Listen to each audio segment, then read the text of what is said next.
அது சமுதாயத்து பெண்கள் ஜாஸ்தியாக என்ன பண்ணுறாங்கன்னாக்கா, கஞ்சத்தனத்துக்கு அளவுகோல் என்ன? கஞ்சத்தனம் அதாவது சிக்கனமாக செலவு பண்ணுங்கிறதுக்கு அளவுகோல் என்ன? என்ன பண்ணுறாங்கன்னா, ஒரு ரூபாய்க்கு ஒரு கீரை விற்றா கூட அதிகம் அடித்து பிடிச்சி 50 காசுக்கு வாங்குறாங்க. வயிற்றெறிஞ்சி நிறைய பேர் சாபம் விடுறாங்க. இது நிறைய செய்கிறாங்க. இதனால அல்லாஹ் கிட்ட என்ன தண்டனை கிடைக்கும்? அதாவது கஞ்சத்தனத்திற்கான அளவுகோல் என்ன அப்படின்னு கேட்குறாங்க. கஞ்சத்தனம் என்பது குர்ஆனில் ரொம்ப கண்டிக்கப்படுகிறது. பல இடத்துல அல்லாஹ் அதை கண்டித்து சொல்லி காட்டுகிறான். கஞ்சத்தனத்தை விட்டு பாதுகாப்பு தேடுங்க, கஞ்சத்தனம் பண்ணி நீங்கள் சேர்த்து வச்ச சொத்து எல்லாம் உங்களுக்கு உதவ போகிறதில்லை. யாரெல்லாம் தங்களுடைய வெள்ளியையும் தங்கத்தையும் சேர்த்து வச்சுக்கிட்டு கஞ்சத்தனம் பண்ணினாங்களோ நாளை மறுமையில் அதுவெல்லாம் உருக்கப்பட்டு முதுகலையும் நெற்றியிலையும் விழாப்புறங்களையும் அவங்களுக்கு சூடு போடப்படும். யார் கஞ்சத்தனத்தை விட்டு தம்மை பாதுகாத்து கொண்டார்களோ அவர்கள் தான் வெற்றி பெற்றவர்கள். இப்படி குர்ஆனில் பல வசனங்களில் கஞ்சத்தனம் கண்டிக்கப்படுகிறது.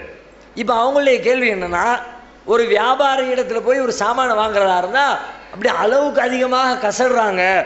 ₹1 ஒரு பொருளை சொன்னாங்கன்னா அதில் எப்படியாவது ஒரு 50 காசை குறைச்சி வாங்கிட்டு வர்றதுக்கு தான் ட்ரை பண்ணுறாங்க. இது ரொம்ப அநியாயமாக தெரியுது, வயிறு எறிகிறாங்க பல பேர். இது சரியான்னு சொல்லி கேட்குறாங்க. இதை பொறுத்த வரைக்கும் அவங்களுடைய நிலைப்பாடு சரியானதுதான். இதை கஞ்சத்தன லிஸ்ட்டில் சேர்க்க முடியாது. ஏன்னு கேட்டால், இன்னைக்கு இருக்கிற நம்முடைய வியாபார சூழ்நிலை அப்படி மாறிவிட்டது. இன்றைய வியாபார சூழ்நிலை என்ன? 99% வியாபாரிகள் எப்படி பண்ணுறாங்கன்னா, எப்படின்னு சொன்னால் குறைச்சி தான் கேட்பாங்க. அதனால ஒரு 10 ரூபாயை கூட்டி சொல்லி குறைச்சிக்குவோம். முடிஞ்ச வரைக்கும் ரேட்டை கூட்டி வச்சிடறாங்க. இந்த டிஸ்கவுண்ட்லாம் போடுறாங்கல்ல, எங்கேருந்து டிஸ்கவுண்ட் போடுறான்? 50 ரூபா சாமான் ஒன்று நேற்று வரைக்கும் 50 ரூபாய்க்கு விற்றுருப்பான், இன்னைக்கு 50% டிஸ்கவுண்ட்னு சொல்லி பெரிய போர்டு வச்சுருவான். அப்போ 50 ரூபாய்க்கு விற்றது 25 ரூபாய்க்கு கொடுக்கணும்ல. அதனால 50% டிஸ்கவுண்ட்டுக்கு அர்த்தம், மறுநாள் போய் பார்த்தா அந்த பொருளில் 100 ரூபான்னு எழுதி வச்சிருக்கும். 100 ரூபா ஸ்டிக்கரை ஒட்டி வச்சு உங்களுக்கு 50% ஆஃபரு. நேற்றுக்கு விற்று அதே 50 ரூபாய்க்கு இன்னைக்கு விற்பான். நம்ம ஆட்கள் விவரம் தெரியாமல் டிஸ்கவுண்ட்டில் கிடைக்குன்னு வாங்கிட்டு வருவாங்க. இப்படி ஏமாத்துகளும் தில்லுமுள்ளுகளும் நிறைஞ்சு போய் இருக்கிற டயத்தில் எது உண்மை எது பொய்ன்னு தெரியலை.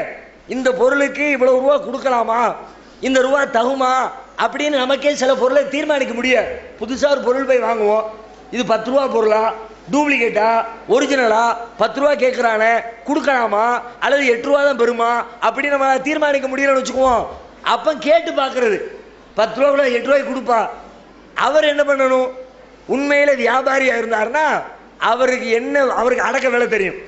நம்ம எத்தனை ரூபாய்க்கு வாங்கணும், நம்ம 9 ரூபாய்க்கு வாங்கியிருக்கிறோம், இந்த அம்மா 8 ரூபாய்க்கு கேட்குது, 8 ரூபாய்க்கு கொடுத்தோம்னா நமக்கு 1 ரூபா நஷ்டம் வரும். அதனால கொடுக்க விடான்னு அவருக்கு தெரியுமில்ல. முடிஞ்சா முடியும்னு சொல்லணும், முடியலைன்னா முடியலைன்னு விட்டுறணும். அதை விட்டு அந்த அம்மாவுக்கு இவருடைய லாபத்தை மீறி நஷ்டமடைகிற அளவுக்கு இதை இவர் எதுக்கு கொடுக்கணும்? கொடுத்துவிட்டு எதுக்கு திட்டணும், எதுக்கு சாபம் விடணும்? முடிஞ்சா கூட, முடியலாட்டி இல்லைன்னு சொல்லி, எனக்கு கட்டாதமானு சொல்லிவிட்டு இப்படி வயிறு எரிஞ்சு போய், நீ ஏன் வயிறு எறிகிற? எரிய வேண்டிய அவசியம் என்ன வந்துச்சு? யாரு கொடுக்க சொன்னா? கொடுக்கலாட்டி என்ன போறவங்க கழுத்தை எடுத்துருவாங்களா? நீ மட்டும் இந்த சாமானுக்கு கொடுக்கல கொலை பண்ணி போடுவேன் அப்படி சொன்னா வயிறு எறியதே நியாயம். அநியாயமா கத்தியை காட்டி மிரட்டி வாங்கிட்டு போயிட்டானே அப்படியே வாங்குறாங்க. முடிஞ்ச வரைக்கும் பேரம் பேசுவோம். அது பேரம்ங்கிறது மார்க்கத்தில் உள்ளதான். என்ன பார்க்கணும்? 2 பேரும் ஒத்துக்கொள்வது. வியாபாரத்தை பொறுத்த வரைக்கும் இஸ்லாம் வச்சிருக்கிற அளவுகோல் என்னன்னா, இவர் ஒரு பொருளை விற்கிறார், ஒருவர் ஒரு பொருளை வாங்குகிறார், இவர் அந்த பொருளுக்கு ஒரு விலையை நிர்ணயிக்கிறார், இவர் இந்த பொருளை இவ்வளவுதான் தருவேன்னு சொல்றாரு. இப்படி 2 பேரும் பேசி 2 பேரும் இறுதியிலே ஒத்துக்கொண்டா, சரிம்மா நீங்க கேட்கிற ரேட்டுக்கு தர்றேன், உள்ளுக்குள்ள தரக்கூடாதுன்னு விருப்பம் இருந்தாலும் அல்லது இப்படி போட்டு கசடுதான் வெறுப்பு இருந்தாலும் சரி தர்றேன்னு அந்த ஆள் ஒத்துக்கிட்டாருன்னா இந்த அம்மா மேலே இந்த குற்றம் கிடையாது. குற்றம் அவரை தான் சாரும். நீ ஏன் கொடுத்த? உனக்கு தான் நஷ்டம்ல, கொடுக்காம இருக்க வேண்டியது என்று தான் மார்க்கம் கேட்குமே தவிர, வியாபாரத்தில் இப்படி நடப்பதை பொறுத்த வரைக்கும் மார்க்க ரீதியாக குறை சொல்ல முடியாது. அதே நேரத்தில் இன்னொன்று கவனிக்கணும், இது மாதிரி அந்த ரேட்டை பேசக்கூடியவங்க செய்யக்கூடிய ஒரு தப்பு என்னன்னா, ரேட்டை குறைச்சி பேசுறதுக்காண்டி பொய் பேசுறாங்க. அது மார்க்கத்தில் அனுமதி கிடையாது. ரேட்டை குறைச்சி கேளுங்க. 10 ரூபா சொல்றாரா, 8 ரூபா குடியா, அதெல்லாம் 8 ரூபாய்க்கு கிடைக்கும், நீ என்ன ரொம்ப சொல்ற, இப்படி பேசுங்க, பிரச்சனை இல்லை. என்ன பண்ணுவாங்க தெரியுமா? இந்த அம்மா, நீ என்ன 8 ரூபாங்கிற, அந்த கடையில் 5 ரூபாய்க்கு கிடைக்குத. இந்த அம்மா கேட்டிருக்கவே செய்யாது. அந்த கடையில் 5 ரூபாய்க்கு வித்திருக்கவும் மாட்டான். முன்ன பின்ன இந்த ரேட்டு இந்த அம்மாவுக்கு தெரிஞ்சிருக்கவும் தெரியாது. ஒரு சும்மா குத்து மதிப்பா போட வேண்டியது. அந்த கடையில் 5 ரூபாய்க்கு கொடுக்கான்ல, நீ என்ன 8 ரூபாய்க்கு கொடுக்குற, இது ஹராமா போயிடும். இப்படி நம்ம வாங்கிட்டு வந்தோம்னா பொய் பேசி அந்த பொருளை நாம் சம்பாதித்திருக்கிறோம், பொய்யினால் நம்ம அந்த பொருளை வாங்கி இருக்கிறோம் என்று சொன்னால் அந்த பொய்க்கு அல்லாஹ்விடத்துல மறுமையில பதில் சொல்லணும்.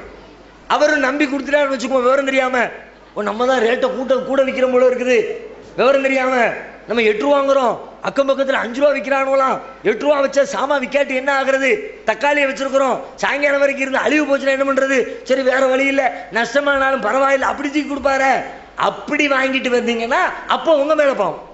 நீங்க பொய் சொல்லி அவரை ஏமாத்தி வாங்கினா உங்க மேல குற்றம், நீங்க நியாயமா கராரா பேசி அவரு வந்து கொடுத்து விட்டு திட்டினாரு அவர் மேல குற்றம். இதை கவனத்தில் கொண்டு பேசுவது மார்க்கத்தில் தடை கிடையாது.